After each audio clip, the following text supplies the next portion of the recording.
Lutheran Musicians Conference, Day 3. Oh, yesterday we had a plenary session with Susan Brill as the guest speaker, and she was great. Just got into how common words can become uncommon, I guess. It was an interesting talk. And then we had lunch, and I went to that workshop on the singing the Psalms, and as it turned out,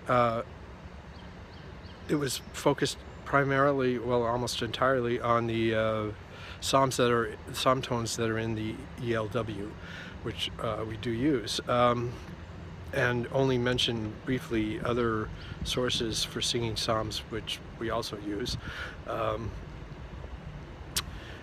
But there were a lot of new ideas about how to vary the singing of the psalm tones to fit the text that's being sung, and so I'm probably going to try some of that.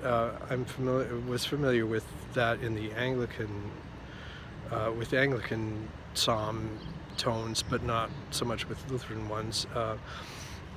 So that was a good thing to consider. We'll see what comes of it. And then we had dinner and boarded the bus and went to the evensong at Trinity Cathedral, which was beautiful, very reminiscent of my student days when I would go to evensong at St. Thomas on Fifth Avenue in New York. In fact, they used a number of things from that evensong tradition, written by Jerry Hancock, who was for many years the choir master and organist there.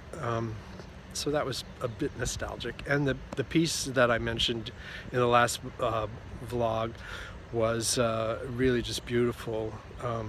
Pretty difficult, but so I don't know that we can try it, but really beautiful. And that was the day. So today, heading over to morning prayer and then a plenary session with another keynote speaker whose name I'm blanking on right now.